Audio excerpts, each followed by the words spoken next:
नमस्कार एंड जय हिंद। स्वागत है आप सबका मैथ्स की एक और शानदार वीडियो में।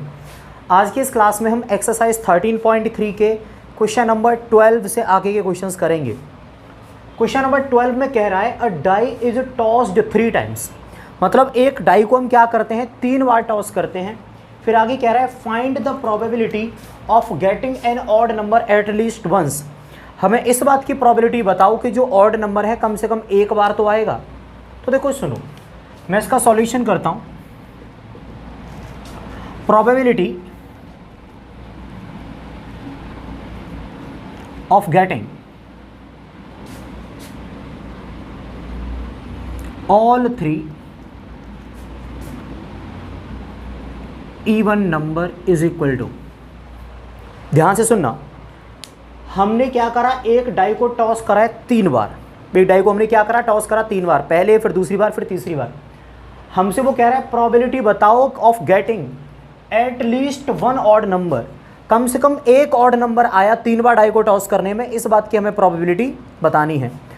वो पूछ कुछ और रहा है, मैं इसका बिल्कुल उल्टा निकाल रहा हूँ। वो हमसे प्रोबेबिलिटी पूछ रहा है एक ऑड नंबर आने की, कि कम से कम एक ऑड नंबर आया। मैं किस चीज़ की प्रोबेबिलिटी निकाल रहा हूँ कि तीनों के तीनों इवन नंबर आए। तो मैंने क्या लिखा, probability of getting all 3 even number. मैं इस बात की प्रोबेबिलिटी निकाल रहा हूँ कि तीनों के तीनों इवन नंबर ही आए। तो देखो क्या हो जाएगा, पहला नंबर इवन आया, इस बात की प्रोबेबिलिटी हो जाएगी 1/2, क्योंकि भैया 3 इवन नंबर होते हैं और टोटल होते हैं 6। एक डाई को टॉस करने पर 3 नंबर आते हैं इवन, जिनमें से एक होता है 2, एक होता है 4 और एक होता है 6, और टोटल 6 नंबर होते हैं 1 2 3 4 5 6। तो एक इवन नंबर आने के चांसेस क्या रहे, 3/6 यानी 1/2। जब मैंने डाई को दोबारा टॉस करा तो दूसरी बार में भी एक इवन नंबर आने के चांसेस कितने हैं, 1/2। और जब मैंने डाई को तीसरी बार भी टॉस करा तब भी एक इवन नंबर आने के चांसेस कितने हुए, 1/2। तो तीनों के तीनों इवन नंबर आए, इस बात की प्रोबेबिलिटी को मैंने लिख दिया PE बराबर हो क्या जाएगा 1/2 into 1/2 into 1/2 1/8।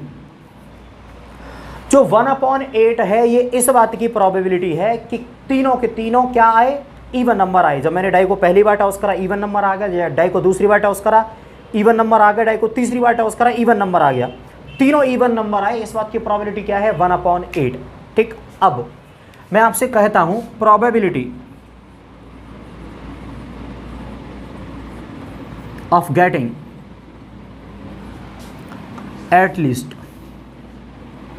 One odd number is equal to, इस बात की प्रोबेबिलिटी की कम से कम एक ऑड नंबर आया होगा, क्या हो जाएगा 1 माइनस का PE बराबर 1 माइनस PE की वैल्यू कितनी है 1/8।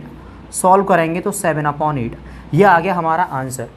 अब आपको आंसर तो आ गया, लेकिन यह समझ में नहीं आया कि तीनों के तीनों इवन नंबर आए, इस बात की प्रोबेबिलिटी 1/8 हो गई, कोई दिक्कत नहीं है, लेकिन कम से कम एक ऑड नंबर आया, इस बात के लिए हमने इसको 1 में से क्यों घटाया।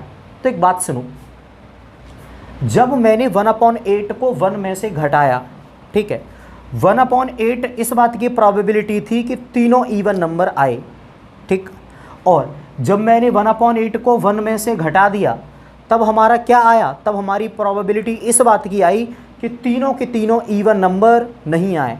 आप सभी जानते हैं कि अगर मैंने किसी भी चीज़ को 1 में से घटा दिया तो उसके ना होने की प्रोबेबिलिटी निकल आती है। जैसे मान लो कि 10 बच्चों में से मैंने एक बच्चा चुना और उसकी लड़की होने की प्रोबेबिलिटी है 1/7, तो लड़की ना होने की प्रोबेबिलिटी कितनी हो जाएगी 1 माइनस 1/7। तो उसी तरीके से जब मैंने एक डाई को 3 बार टॉस करा तो तीनों के तीनों नंबर्स जो हैं वो क्या आए, इवन आए, इस बात की प्रोबेबिलिटी है 1/8। अब तीनों के तीनों नंबर इवन नहीं आए, इस बात की प्रोबेबिलिटी क्या हो जाएगी 1 माइनस 1/8। तो 1 माइनस 1/8 इस बात की प्रोबेबिलिटी है कि तीनों नंबर इवन नहीं है। जब तीनों नंबर इवन नहीं है इसका मतलब क्या है, कोई एक तो ऑड रहा होगा। तो 7/8 इस बात की प्रोबेबिलिटी हो गई कि कम से कम कोई एक नंबर ऑड रहा होगा। एक बार और समझा दे रहा हूँ, लास्ट टाइम हमने क्या करा, तीनों के तीनों इवन नंबर आए डाई को टॉस करने पर, इसकी प्रोबेबिलिटी निकल के आई 1/8। जब मैंने इसको 1 में से घटाया तो इस बात की प्रोबेबिलिटी निकल आई कि तीनों इवन नंबर नहीं है।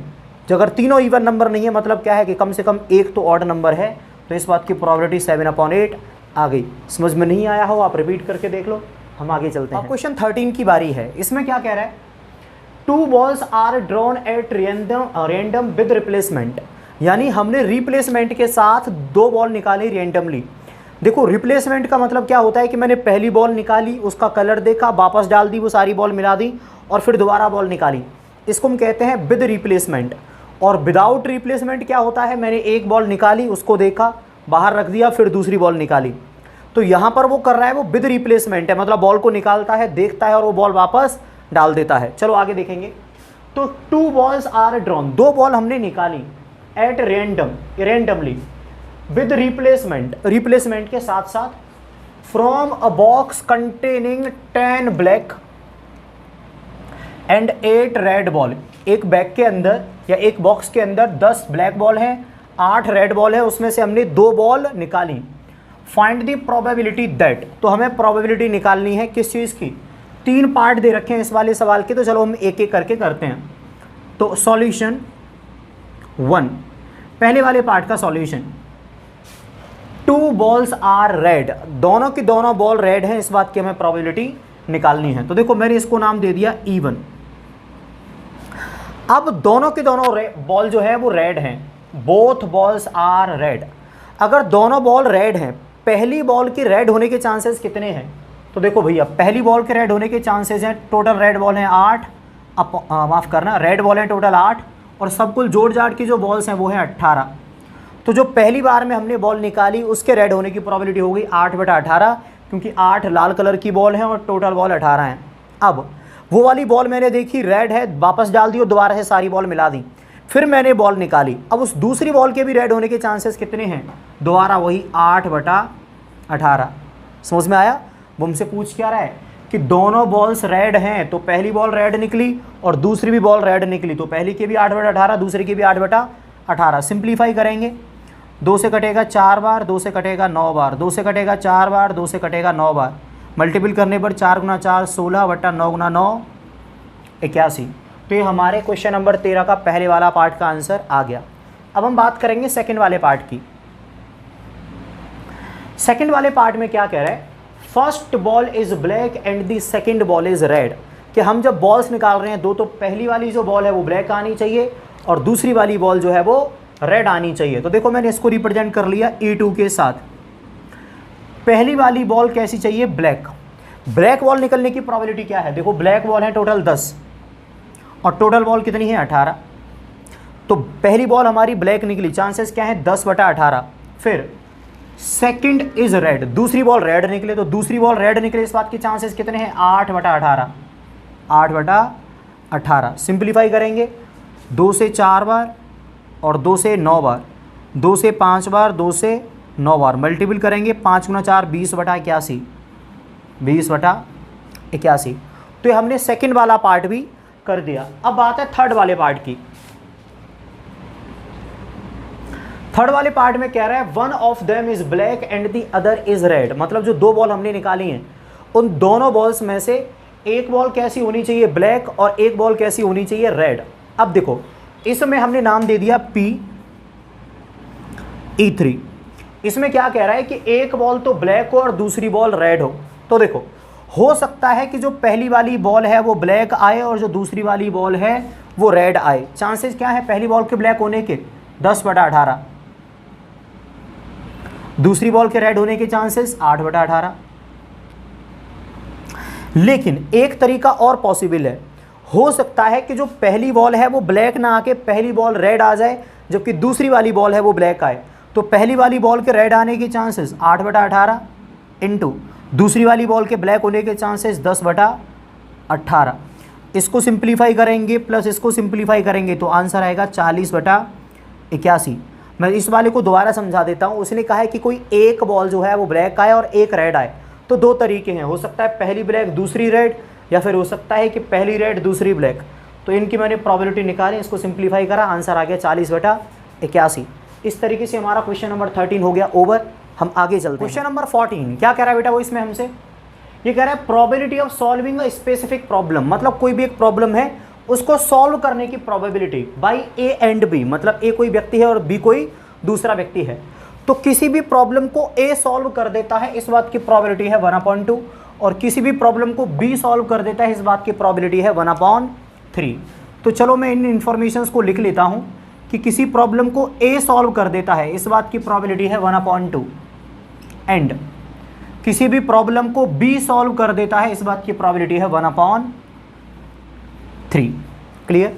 अच्छा एक बात बताओ, अगर ए किसी चीज़ को सॉल्व कर देता है प्रॉब्लम को, इस बात की प्रोबेबिलिटी 1/2 है, तो किसी भी चीज़ को, किसी भी प्रॉब्लम को ए सॉल्व नहीं कर पाता, मतलब नॉट ए यानी ए डैश, इस बात की प्रोबेबिलिटी भी कितनी होगी 1/2। कैसे निकला? इसको 1 में से घटा के।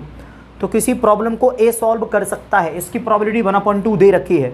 मैंने ये चीज़ और निकाल दी कि किसी भी चीज़ को किसी भी प्रॉब्लम को ए सॉल्व नहीं कर सकता, इसकी प्रोबेबिलिटी कितनी होगी, इसको 1 में से घटा दी तो कितना आ गया 1/2। एंड उसी तरीके से बी प्रॉब्लम को सॉल्व कर देता है, इस बात की प्रोबेबिलिटी है 1/3।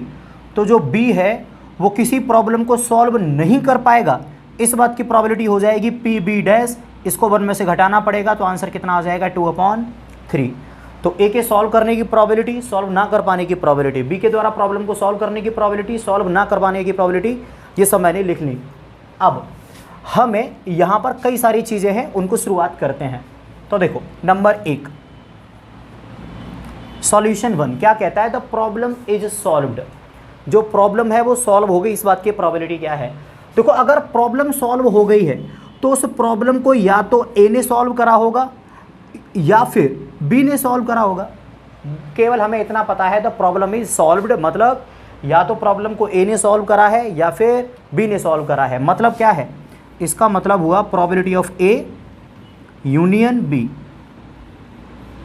बराबर ए यूनियन बी की वैल्यू क्या होगी, probability of A plus probability of B into probability of, माफ़ करना, probability of A plus probability of B minus probability of A intersection B.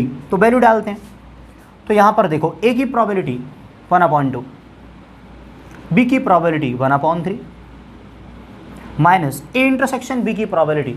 अब देखो दिक्कत क्या है कि ए इंटरसेक्शन बी की प्रोबेबिलिटी हमें नहीं दे रखी, लेकिन हमारे जो प्रॉब्लम्स हैं वो क्या हैं, इंडिपेंडेंट हैं। उसने क्या बोला है कि सॉल्व करने की जो प्रोबेबिलिटी है वो इंडिपेंडेंट है। इसका मतलब अगर ए और बी इंडिपेंडेंट हैं तो probability of A intersection B बराबर P A into P B. P A की वैल्यू 1/2, पी बी की वैल्यू 1/3, मल्टीपल करके आ गया 1/6। तो मैं इसकी जगह पे जो वैल्यू डालूंगा वो कितनी आ जाएगी 1/6। सिंप्लीफाई करते हैं, 6 आ जाएगा एलसीएम, 2 का गया 3 बार, 3 का इधर इंटू, 3 का गया 2 बार, 2 का इधर इंटू, 6 का गया 1 बार, 1 का इधर इंटू। तो बीच में कॉल आ गई थी, तो 3 और 2 5 में से 1 गया तो 4, 4/6। सिंप्लीफाई करने पर 2/3। तो जो हमारा पहले वाला पार्ट है, इस बात की प्रोबेबिलिटी कितनी आ गई 2/3। ठीक है, आप इसका ले लीजिए स्क्रीनशॉट, क्योंकि मुझे थोड़ी सी ज़्यादा जगह चाहिए होगी, तो मैं इसको मिटा देता हूँ जो भी लिखा हुआ है, फिर इसका सेकंड वाला पार्ट करता हूँ मैं। तो अब देखो सेकंड वाले पार्ट का नंबर है, पहले वाला पार्ट हमारा हो चुका है, सेकंड वाले पार्ट में कह रहा है कि exactly one of them solve the problem. Second वाले पार्ट में हमें क्या करना है कि exactly one of them solve the problem. मतलब क्या है कि प्रॉब्लम को या तो ए ने सॉल्व करा है या फिर बी ने सॉल्व करा है। ऐसा नहीं है कि प्रॉब्लम दोनों से सॉल्व हुई है। तो हम इस चीज़ की प्रोबेबिलिटी कैसे निकालेंगे, तो देखो मैं मान लेता हूं एग्जैक्टली वन ऑफ देम कैसे प्रॉब्लम को सॉल्व करेगा। हो सकता है प्रॉब्लम को ए ने सॉल्व करा हो, अगर ए ने प्रॉब्लम को सॉल्व कर दिया तो फिर बी से वो प्रॉब्लम सॉल्व नहीं होनी चाहिए, और अगर प्रॉब्लम ए से सॉल्व नहीं हुई तो फिर उस प्रॉब्लम को बी ने सॉल्व करा होगा। भाई यही तो हुआ ना, exactly one of them solve the problem. यहाँ पर ए से सॉल्व हो गई, बी से नहीं हो पाई, यहाँ पर बी से सॉल्व हो गई लेकिन ए से नहीं हो पाई। यानी यही वो तरीका है जहाँ पर exactly one of them solve the problem, मतलब दोनों से प्रॉब्लम सॉल्व नहीं हो पाई, या तो ए से हुई या फिर बी से हुई। क्लियर है? तो इस चीज़ की प्रोबेबिलिटी और निकालते हैं हम। तो प्रॉब्लम को ए ने सॉल्व कर दिया 1/2, जबकि वही प्रॉब्लम बी से सॉल्व नहीं हो पाई 2/3, प्लस प्रॉब्लम को ए से सॉल्व नहीं करवा पाए हम, तो कितनी होगी प्रोबेबिलिटी 1/2 इंटू प्रॉब्लम को बी ने सॉल्व कर दिया 1/3। चेक करते हैं, 2 से 2 कट जाएगा तो 1/3, या फिर 2 से 2 को मत काटो, ऐसे ही रहने दो, काम आएगा। तो 2 × 1 2/6 प्लस 1/6 ऐड कर देंगे तो 3/6, सॉल्व होने पर 1/2। तो उनमें से exactly one of them problem को सॉल्व कर देगा, इस बात के चांसेस हैं 1/2। तो क्वेश्चन नंबर 14 समझ में आ गया होगा, हम आगे चलते हैं। तो क्वेश्चन नंबर 15 में कह रहा है one card is drawn at random from a well shuffled deck of 52 card, यानी 52 पत्तों की एक गड्डी है, उसमें से हमने क्या करा, एक कार्ड ड्रॉन कर लिया। अब in which of the following cases E and F are independent, मतलब कौन से केसेस में ई और एफ इंडिपेंडेंट हैं। 15वें क्वेश्चन के 3 पार्ट दे रखे हैं, तो पहले हम पहले वाला पार्ट चेक करेंगे क्या ई और एफ इंडिपेंडेंट है, फिर इसका दूसरा पार्ट चेक करेंगे क्या ई और एफ इंडिपेंडेंट है, और फिर हम तीसरे वाला पार्ट चेक करेंगे कि क्या ई और एफ इंडिपेंडेंट है। हम सभी जानते हैं कि ई और एफ इंडिपेंडेंट होंगे अगर ई और एफ के इंटरसेक्शन की प्रोबेबिलिटी बराबर हो P E into P F. Clear, ये कंडीशन होती है फॉर इंडिपेंडेंट इवेंट। तो यहां पर पहले तो मैं ई की प्रोबेबिलिटी निकालता हूं, प्रोबेबिलिटी ऑफ ई। तो देखो ई क्या कहती है, the card drawn is a spade, यानी जो कार्ड हमने खींचा 52 पत्तों में से वो एक स्पेड आए। स्पेड के टोटल पत्ते होते हैं 13 और हमारे पास पूरे डेक में कितने पत्ते होते हैं 52, तो प्रोबेबिलिटी कितनी हो गई ई के आने की 13/52। फिर हम बात करते हैं एफ की प्रोबेबिलिटी ऑफ एफ। एफ के अंदर कह रहा है the card drawn is an S, पूरी गड्डी के अंदर 4 एस होते हैं, एक एस के आने की प्रोबेबिलिटी कितनी हो गई 4/12। अगर इसकी सिंपलेस्ट फॉर्म लिखोगे तो कितनी आएगी, इसकी सिंपलेस्ट फॉर्म होगी 1/4 और इसकी सिंपलेस्ट फॉर्म कितनी आएगी 4/52 आएगा, 4/52, क्योंकि हमारे जो एस हैं वो 4 होते हैं, टोटल पत्ते 52, तो 4/52 सिंप्लीफाई कर दोगे तो 1/13 आ जाएगा। ठीक, अब हम निकालते हैं प्रोबेबिलिटी किसकी, ई इंटरसेक्शन एफ की प्रोबेबिलिटी। तो एक बात बताइए, ई इंटरसेक्शन एफ में क्या आएगा, ई इंटरसेक्शन एफ में वो कार्ड आएंगे जो एस भी हो और स्पेड भी हो, एस भी हो और स्पेड भी हो। तो देखो स्पेड के अंदर 13 पत्ते होते हैं, उनमें से एक एस होता है, मतलब वो पत्ता जो कॉमन है, यानी जो स्पेड भी होगा और एस भी होगा, वो होगा स्पेड में ही आने वाला एक एस। तो कितने पत्ते होते हैं टोटल स्पेड में एस के, वो है 1, तो प्रोबेबिलिटी कितनी हो गई 1/52। अब देखो हमने ई इंटरसेक्शन एफ तो निकाल दिया, अब एक चीज़ और निकालेंगे कि भैया P E into P F की वैल्यू क्या है। तो देखो यहाँ से मिलेगा 1/4, यहाँ से मिलेगा 1/13 और बराबर कितना आ गया 1/52। अगर आप ध्यान से देखोगे इक्वेशन नंबर 1 और 2 नाम दे दो तुम चाहो तो, इसको कह दो 1 और इसको कह दो 2, तो फ्रॉम 1 एंड 2 क्या पता चला, पी ई इंटरसेक्शन एफ बराबर है P E into P F के। हैंस मैं ये वाली लाइन लिख नहीं रहा, केवल बोल दे रहा हूँ ई एंड एफ आर इंडिपेंडेंट। अगर ये वाला केस बन रहा है तो ई और एफ इंडिपेंडेंट होंगे और नहीं बन रहा है तो इंडिपेंडेंट नहीं होंगे। तो यहाँ पर तो बेटा इंडिपेंडेंट हो गए, आप इसका स्क्रीनशॉट ले लो। हम सेकंड पार्ट पर चलते हैं, क्वेश्चन नंबर 15 की सेकंड पार्ट की। इसमें वो हमसे क्या कह रहा है, ये बताना है कि ई और एफ क्या इंडिपेंडेंट हैं। तो जैसे पिछले वाला पार्ट करा था डिट्टो सेम ही होगा, इसके भी मैं सॉल्यूशन को करता हूँ। तो देखो ई के होने की प्रोबेबिलिटी क्या होगी, ई कह रहा है the card drawn is a black. देखो 52 पत्तों की गड्डी में 26 पत्ते ब्लैक होते हैं और 26 होते हैं हमारे रेड, तो एक ब्लैक कार्ड आने की प्रोबेबिलिटी हो जाएगी 26/52। कितनी हो जाएगी 26 सिंप्लीफाई करोगे तो 1/2 एंड। अगर मैं बात करूं एफ की प्रोबेबिलिटी, एफ में कह रहा है the card drawn is a king, यानी जो कार्ड हमने निकाला है वो क्या होगा, एक किंग होगा। तो देखो टोटल 4 किंग होते हैं हमारे एक पूरी डेक के अंदर 52 पत्तों के अंदर, तो एक किंग आने की प्रोबेबिलिटी कितनी हो गई 4/52, सिंप्लीफाई करने पर 1/13। अगर मैं आपसे कहूं कि भाई वैल्यू निकालो P E into P F बराबर कितना आएगा, तो 1/2 गुना 1/13, सिंप्लीफाई करने पर 1/26, इक्वेशन नंबर 1। तो मैंने वैल्यू निकाल दी P E into P F की। अब इंडिपेंडेंट चेक करने के लिए आपको एक चीज़ और निकालनी पड़ेगी, वो क्या है, ई इंटरसेक्शन एफ। अब देखो ई इंटरसेक्शन एफ के अंदर कौन से कार्ड आएंगे, वे कार्ड जो ब्लैक भी हों और किंग भी हों। तो टोटल 2 किंग होते हैं ब्लैक कलर में, टोटल 2 किंग होते हैं ब्लैक कलर में, एक होता है स्पेड के अंदर और एक होता है क्लब के अंदर। तो हमारी ई इंटरसेक्शन एफ यानी जो ब्लैक कलर का भी हो और किंग भी हो, ऐसे 2 पत्ते हैं और टोटल है 52, तो 2/52 सिंप्लीफाई करोगे तो बिल्कुल 1/26, इसको आप नाम दे दो इक्वेशन नंबर 2। तो आप दोबारा से क्या कह दोगे, from equation 1 and 2 P E intersection F बराबर है पीई इंटू पी एफ, और हमारे इवेंट ई और एफ दोबारा से इंडिपेंडेंट हो गए। तो यहां पर भी आपका जवाब क्या आया, इंडिपेंडेंट। लिख में नहीं रहा, समय की काफ़ी अल्पता है, आप इसका ले लो स्क्रीनशॉट। अपन चलते हैं, अब बारी है बेटा क्वेश्चन नंबर 15 के ही तीसरे वाले पार्ट की। इसमें भी हमें चेक करना है कि ये घटिया सा ई और ये घटिया सा एफ दोनों इंडिपेंडेंट होंगे या नहीं होंगे। तो चलो चेक कर लेते हैं। सबसे पहले हमेशा की तरह मैं प्रोबेबिलिटी निकालूंगा ई की। ई की प्रोबेबिलिटी क्या निकल के आएगी, देखो हमारे टोटल पत्ते हैं 52 और ई में वो कह रहा है कि जो कार्ड हमने निकाला वो या तो किंग हो या फिर क्वीन हो। तुम्हारे फेवर में 4 किंग हैं और 4 क्वीन, देखा जाए तो टोटल 8 पत्ते हैं जो अपन के फेवर में हैं। तो प्रोबेबिलिटी कितनी हो जाएगी, 8/52, 4 से चटका दो तो 2/13। ये आ गई हमारी ई की प्रोबेबिलिटी। अब अपन निकालेंगे एफ के होने की प्रोबेबिलिटी। एफ के अंदर कह रहा है the card drawn is a queen और जैक, यानी जो पत्ता हम निकाल रहे हैं वो या तो क्वीन हो या जैक हो। तो क्वीन होती है टोटल 4 और जैक होते हैं टोटल 4। तो इन वाले भाई साहब की भी जो प्रोबेबिलिटी है वो पी एफ कितना निकल के आएगी, 8/52, 4 से चटका देंगे तो 2/13। समझ गए। अब दोनों का अपन इंटरसेक्शन निकालते हैं।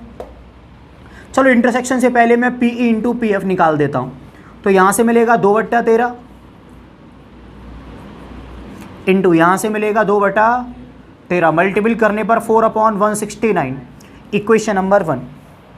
सही है। अब हम आगे चलते हैं। हमारी जो दूसरी वाली वैल्यू है जो हमें निकालनी पड़ती है वो होती है ई इंटरसेक्शन एफ की। तो देखो ई इंटरसेक्शन एफ क्या होगा, एक ऐसा कार्ड जो इसमें भी आता हो और इसमें भी। देखो इसके अंदर जो कार्ड आ रहे हैं वो आ रहे हैं क्विंग और क्वीन, इसके अंदर जो कार्ड आ रहे हैं वो आ रही हैं क्वीन और जैक। तो जो चीज़ कॉमन होगी दोनों में वो होंगी क्वीन। और टोटल कितने पत्ते होते हैं क्वीन के, 4। तो ई इंटरसेक्शन एफ में पत्ते आ गए 4, टोटल हो गए 52। 4/52 को सिंप्लीफाई करोगे तो ये मिलेगा 1/13, इक्वेशन नंबर 2। फ्रॉम इक्वेशन 1 और 2 आपको दिख रहा है कि E P E into P F बराबर नहीं है पी इंटरसेक्शन एफ के, क्योंकि इसकी वैल्यू 1/13, इसकी है ये घटिया सी वैल्यू। तो मैं सीधा सीधा लिख दे रहा हूँ कि पी ई इंटरसेक्शन एफ बराबर नहीं है P E into P F के।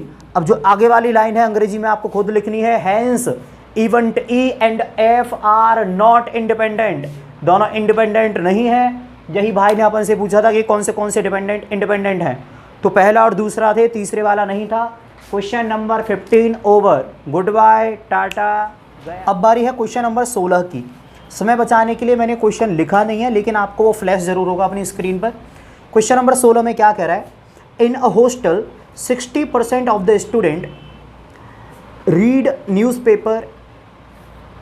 Hindi newspaper and 40% read English newspaper, 20% read both Hindi and English newspaper, और student is selected at random. और आगे उससे कई सारी चीज़ें पूछी हैं। पहले वाले पार्ट में पूछा है find the probability that C reads neither Hindi nor English newspaper. अगले वाले पार्ट में पूछ रहा है if C reads Hindi newspaper find the probability that C reads English newspaper. और थर्ड वाले पार्ट में कह रहा है if C reads English newspaper find the probability that C reads Hindi newspaper. तो चलो करना शुरू करते हैं, आपको सारा कुछ समझ में आएगा, टेंशन मत लीजिए। तो क्वेश्चन नंबर 16 का मैं करने जा रहा हूं यहां पर सॉल्यूशन।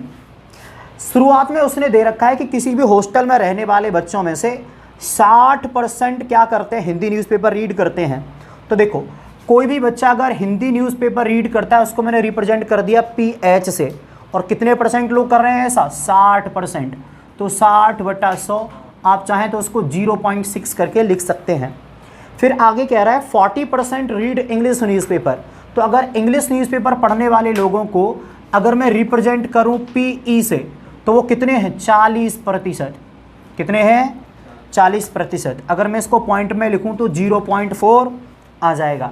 फिर आगे कह रहा है 20% read both Hindi and English. तो देखो हिंदी का भी न्यूज़पेपर पढ़ने वाले, एंड को हम सभी जानते हैं इंटरसेक्शन से रिप्रेजेंट करते हैं, तो हिंदी एंड इंग्लिश दोनों पढ़ने वाले लोग कितने हैं, 20%। अगर इसको भी मैं पॉइंट में बदलूं तो ये हो जाएगा 0.2। क्लियर। अब आगे क्या कह रहा है कि हमने किसी भी एक स्टूडेंट को रैंडमली सेलेक्ट करा, किसी भी स्टूडेंट को हमने रैंडमली सेलेक्ट करा। तो पहले वाले पार्ट में क्वेश्चन नंबर 16 के हमें क्या पूछा गया है, find the probability C reads neither Hindi nor English newspaper, यानी वो ना तो हिंदी का न्यूज़पेपर पढ़ती है ना ही इंग्लिश का। तो देखो हमसे जो चीज़ पूछी है वो क्या है, प्रोबेबिलिटी ऑफ, क्या वो हिंदी का न्यूज़पेपर पढ़ती है, नहीं, एंड ना ही वो इंग्लिश का न्यूज़पेपर पढ़ती है। नाइदर हिंदी नॉर इंग्लिश मतलब क्या होता है, not Hindi and not English. पिछली वाली एक्सरसाइज में भी मैंने एक क्वेश्चन कराया था जिसमें मैंने नाइदर नॉर वाले केस में बताया था कि जो नॉर लिखा रहता है उसमें एंड छुपा रहता है ना कि और, वो मैंने बहुत ज़्यादा अच्छे से समझाया है। तो आप इतना समझ लो, नाइदर हिंदी नॉर इंग्लिश का मतलब क्या हुआ, not Hindi and not English. Clear. अब ये हमसे पूछा है कि कोई भी व्यक्ति neither Hindi nor English newspaper पढ़ता है तो क्या होगी इसकी प्रोबेबिलिटी। तो देखो हम सबसे पहले डी मॉर्गन्स लॉ लगाएंगे। वो क्या कहता है कि probability H dash intersection E dash, मैं क्या करूँगा, दोनों पर से डैश को हटा दूंगा, यहाँ पर आ जाएगा एच, यहाँ पर आ जाएगा ई, जो इंटरसेक्शन है वो बदल जाएगा यूनियन में और ये आ जाएगा डैश। दरअसल इसकी जगह पर ये वैल्यू आएगी, ये हमसे कहा था डी मॉर्गन्स लॉ ने। दो लॉ है, मैंने पिछले वाले एक्सरसाइज के क्वेश्चन में कराए हैं। किसी का भी डैश हटाना तो आप क्या करो, उसको 1 में से घटा दो, ये भी मैंने बताया था आपको। तो 1 minus probability of H union E, तो मैंने यहाँ से डैश हटा दिया और इस पूरी वैल्यू को 1 में से घटा दिया। क्लियर है। आगे देखते हैं, 1 minus probability of H union E, इसका तो भैया फॉर्मूला हो जाएगा, probability of A union B बराबर क्या होता था, P A plus P B minus P A intersection B. वो फॉर्मूला था, यहाँ पर एच और ई है तो मैंने वही लिख दिया। अब बेटा वैल्यू डालता हूँ मैं, तो 1 माइनस पी एच, एच की प्रोबेबिलिटी कितनी है 0.6 प्लस पी ई की प्रोबेबिलिटी कितनी है 0.4 माइनस एच इंटरसेक्शन ई, इसकी प्रोबेबिलिटी कितनी है 0.2। इसको अगर आप सिंप्लीफाई करेंगे तो 0.4 और 0.6 0.10 यानी 1 में से घटेगा तो पॉइंट, तो बिल्कुल, तो 1 माइनस 0.8 और इसको भी सिंप्लीफाई करने पर कितना मिलेगा 0.2। तो दरअसल ये आंसर आ गया हमारे क्वेश्चन नंबर 16 के पहले वाले पार्ट का। आपको इसमें कोई कन्फ्यूजन होना नहीं चाहिए। हम इसके सेकंड वाले पार्ट पर चलते हैं। अब इस वाले पार्ट का हमारा आंसर 0.2 आया था, आंसर शीट में 1/5 लिखा है, दोनों का मतलब एक ही है। अभी हम चलते हैं क्वेश्चन नंबर 16 के बी पार्ट पर। तो पार्ट बी क्या कहता है हमसे, if C reads Hindi newspaper find the probability C reads English newspaper, यानी अगर वो हिंदी का न्यूज़पेपर पढ़ती है तो इस बात की प्रोबेबिलिटी क्या है कि वो इंग्लिश का भी न्यूज़पेपर पढ़ती होगी। तो देखो बड़ा सिंपल सा हिसाब किताब है, वो इंग्लिश हिंदी का न्यूज़पेपर पढ़ती है तो इस बात की प्रोबेबिलिटी क्या है कि वो इंग्लिश का भी न्यूज़पेपर पढ़ती होगी। इसको हम कहते हैं कंडीशनल प्रोबेबिलिटी। पहली वाली एक्सरसाइज में हमने बहुत सारे क्वेश्चंस करे हैं, दोबारा से पढ़ के बता देता हूँ। वो हमसे कह रहा है कि if C reads Hindi newspaper, यानी अगर वो हिंदी का न्यूज़पेपर पढ़ती है तो इस बात के चांसेस क्या है कि वो इंग्लिश का भी न्यूज़पेपर पढ़ती होगी। फॉर्मूला वही है कि ई के होने की प्रोबेबिलिटी बताओ, जबकि एच पहले से ही होता है। फॉर्मूला क्या कहता था, ऊपर आएगा इन दोनों का इंटरसेक्शन, तो ई इंटरसेक्शन एच, नीचे क्या आएगी बाद वाली वैल्यू की प्रोबेबिलिटी, तो बराबर ई इंटरसेक्शन एच, इसकी वैल्यू कितनी है 0.2 अपॉन प्रोबेबिलिटी ऑफ एच, इसकी प्रोबेबिलिटी कितनी है 0.6। पॉइंट से पॉइंट उड़ा तो 2 से ये कटेगा एक बार और ये 3 बार, तो आंसर कितना आ गया 1/3। आप चाहो तो ऐसे ही रहने दो, आंसर शीट में भी ऐसे ही दे रखा है। अब चलता हूँ मैं इस वाले क्वेश्चन के सी यानी लास्ट पार्ट पर। वो कह रहा है if C reads English newspaper, यानी अगर वो लड़की जो है जिसको हमने सेलेक्ट करा है अगर वो इंग्लिश का न्यूज़पेपर पढ़ती है, find the probability C reads Hindi newspaper, मतलब वो इंग्लिश का न्यूज़पेपर तो पढ़ती है तो इस बात की चांसेस क्या है कि वो हिंदी का न्यूज़पेपर भी पढ़ती होगी। मतलब ये भी कंडीशनल प्रोबेबिलिटी का ही सवाल है कि अगर ये वाला काम होता है तो इसके होने की प्रोबेबिलिटी बताओ। तो फॉर्मूला क्या कहता है, ऊपर आएगा दोनों का इंटरसेक्शन एच इंटरसेक्शन ई और नीचे क्या आएगा बाद वाले की प्रोबेबिलिटी।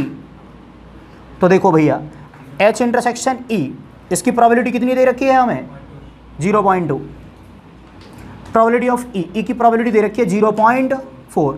पॉइंट से पॉइंट को चटका देंगे, 2 से 4 कटेगा 1/2 बार, तो ये आ गया हमारा आंसर। आप फटाफट बढ़िया सा स्क्रीनशॉट ले लो, अपन चलते हैं आगे। अब बारी है क्वेश्चन नंबर 17 की। क्वेश्चन यहाँ फ्लैश हो रहा होगा, आप मेरे साथ साथ पढ़ेंगे। लिखा हुआ है the probability of obtaining an even prime number on each die when a pair of dice is rolled. वो कह रहा है कि हमने एक डाइस का पेयर रोल किया, मतलब अगर आप डाइस का पेयर रोल करोगे तो उस पर आएगा क्या, 1 1 1 2 1 3 डॉट डॉट डॉट 1 6 तक, ऐसे ही 2 1 2 2 2 3 डॉट डॉट डॉट 2 6। इसी तरीके से हमारी इसमें 36 आउटकम्स आएंगे, ये आप जानते हैं। हमने क्या करा, डाइस का एक पेयर रोल करा तो ये हमारा सैंपल स्पेस आएगा। वो हमसे कह रहा है कि फाइंड द प्रोबेबिलिटी, इस बात की प्रोबेबिलिटी निकालो कि जो दोनों के दोनों नंबर हैं वो इवन प्राइम नंबर आएंगे। वो हमसे क्या कह रहा है, इस बात की प्रोबेबिलिटी निकालो कि आने वाले नंबर दोनों इवन प्राइम नंबर होंगे। मतलब जो पहली डाई टॉस करी उस पर भी जो नंबर आएगा वो इवन प्राइम नंबर होगा, और दूसरी वाली डाई है उसको भी टॉस करने पर जो नंबर आएगा वो इवन प्राइम नंबर आएगा। एक बात सुनो, यहाँ पर इवन प्राइम नंबर दुनिया में केवल एक ही है और वो है 2। इवन प्राइम नंबर दुनिया में केवल एक ही है और वो क्या है, 2। तो पहली डाई पर एक इवन प्राइम नंबर आया, इस बात के चांसेस कितने हैं, 1/6। पता है क्यों, क्योंकि पहली वाली डाई पर इनमें से कुछ भी आ सकता था, ठीक है, और इनमें इवन प्राइम नंबर कौन सा है, केवल ये वाला, बाकी कोई भी इवन प्राइम नंबर नहीं है। तो पहली डाई पर एक इवन प्राइम नंबर आने के चांसेस कितने हैं, 1/6। और फिर दूसरी वाली डाई पर भी एक इवन प्राइम नंबर आने के चांसेस कितने हैं, 1/6। तो आंसर कितना आ गया, 1/36। तो आप क्वेश्चन नंबर 17 के ऑप्शन नंबर डी पर टिक लगा दीजिए, जो आंसर है 1/36। अगर आपको यहाँ पर भी कन्फ्यूजन हो रहा है तो आप ये समझ लीजिए कि केवल एक ये वाला ऑप्शन है जिसमें कि आने वाले दोनों के दोनों नंबर इवन प्राइम नंबर हैं। बाकी आप ढूंढते रहिएगा, आपको दोनों नंबर इवन प्राइम नहीं होंगे, क्योंकि 2 के अलावा कोई और इवन प्राइम नंबर होता ही नहीं है। तुम्हारे फेवर में है केवल एक, टोटल होंगी 36, तो आंसर क्या आ जाएगा, 1/36। ठीक, उम्मीद करता हूँ समझ में आ गया होगा। हम लास्ट वाले सवाल पर चलते हैं, question number 18। Question number 18 flash हो रहा है, मेरे साथ पढ़िए। 2 events A and B will be independent if, यानी 2 इवेंट हैं, एक है ए और एक है बी, दोनों के दोनों इंडिपेंडेंट हैं। तो देखो बेटा, इंडिपेंडेंट होने का सिंपल सा मतलब ये है कि अगर पी ए इंटरसेक्शन बी बराबर हमें P A into P B मिलता है, तभी हम कहेंगे कि जो दोनों इवेंट है वो इंडिपेंडेंट हैं, अदरवाइज नहीं। अच्छा, यहाँ पर उसने दे रखा है कि बिल्कुल ए और बी इंडिपेंडेंट है, तो मतलब ये वाला केस तो बनेगा। अब नीचे 4 ऑप्शन दे रखे हैं, इनमें से कौन सा सही है ये हमें चेक करना है। तो मैं सबसे पहले वाला ऑप्शन उठाता हूँ। पहले वाला ऑप्शन क्या है, A and B are mutually exclusive. तो देखो मैं आपको क्लियरली बता दूं, म्यूचुअली एक्सक्लूसिव होना और इंडिपेंडेंट होना, इनमें आपस में कोई रिलेशन होता ही नहीं है। तो इसमें तो वो सवाल ये बोले A and B are mutually exclusive, A and B are not mutually exclusive, दोनों ही सवालों का हम कोई भी जवाब नहीं दे सकते, क्योंकि इनका आपस में कोई रिलेशन होता ही नहीं है। तो पहले वाला तो गया भाड़ में। दूसरे वाला जो ऑप्शन है 18वें का बी, उसको चेक करते हैं कि सही है या गलत। उसमें लिखा हुआ है P A dash B dash बराबर 1 माइनस का पी ए इंटू 1 माइनस का पी बी। मैं इसको चेक करता हूं कि क्या ये सही है या गलत है। तो देखो, सबसे पहले पी ए डैश और बी डैश, इसके लिखे रहने का बड़ा सिंपल सा मतलब रहता है, इसको हम हिडन तरीके से पता है क्या लिखते हैं, probability of A dash intersection B dash. चाहे तो आप ऐसे लिख लो, चाहे ऐसे लिख लो, बात एक ही है। चाहे तो आप ऐसे लिख लो, चाहे ऐसे लिख लो, बात एक ही है। क्लियर? तो मैंने इसको लिख लिया इस तरीके से, ठीक है।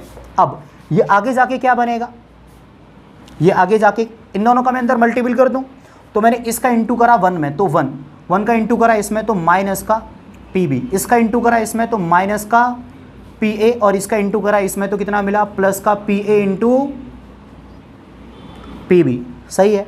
अब P A dash intersection B dash, हम सभी जानते हैं डी मॉर्गन्स लॉ हमसे क्या कहेगा कि भैया प्रोबेबिलिटी निकाल दो ए यूनियन बी के होल डैश की। क्लियर? और बराबर में यही वाली वैल्यू मिलेगी जो कि लिखी हुई है। सही है। तो मैं चलो ये लिख देता हूँ 1 माइनस पी बी माइनस का P A plus P A into P B. अब ए और बी का यूनियन का डैश, अगर डैश हटाना है तो 1 में से घटाना पड़ेगा, तो मैंने इसको लिख लिया 1 माइनस का probability of A union B बराबर 1 माइनस का पी बी माइनस का पी ए प्लस का probability of A into probability of B. बिल्कुल जगह मुझे लग रहा है कि कम पड़ेगी, फिर भी हम कोशिश करते हैं कि कुछ आंसर यहीं से निकल आए। पी ए यूनियन बी, इसका होता है एक फॉर्मूला, क्या होता है? इसका फॉर्मूला होता है probability of A union B बराबर P A plus P B minus probability of A intersection B बराबर, ये तो लिखा हुआ ही है, तो 1 माइनस का पी बी माइनस का P A plus P A into P B. ठीक, अब इस वाली माइनस का अंदर इंटू होगा तो क्या हो जाएगा? माइनस का पी ए, माइनस का इसमें भी इंटू होगा तो माइनस का पी बी, माइनस का इसमें भी इंटू होगा तो प्लस का पी ए इंटरसेक्शन बी, और ये गया कट। अब कुछ जादुई काम होगा, प्लस के 1 से प्लस का 1 कट गया, माइनस के पी ए से माइनस का पी ए कट गया, माइनस के पी बी से माइनस का पी बी कट गया, और जो रिजल्ट बचा वो क्या है? पी ए इंटरसेक्शन बी बराबर P A into P B. तो बिल्कुल सही बात है, अगर ये वाली कंडीशन हम वेरीफाई कर पा रहे हैं तो ए और बी इंडिपेंडेंट हुए या नहीं, यही तो मैं शुरुआत में दे रखा था। मतलब जो ऑप्शन नंबर बी है वो खुद को वेरीफाई कर रहा है, तो ऑप्शन नंबर बी हमारा एक सही स्टेटमेंट है। उम्मीद करता हूँ समझ में आ गया होगा, थोड़ा कॉम्प्लेक्स था, मैंने कम टाइम लेके समझाया है, समझ में आने के केस में रिपीट करके देख लो। तो ये था एंड हमारे इस वाली एक्सरसाइज का। मिलते हैं आपसे अगली एक्सरसाइज पे।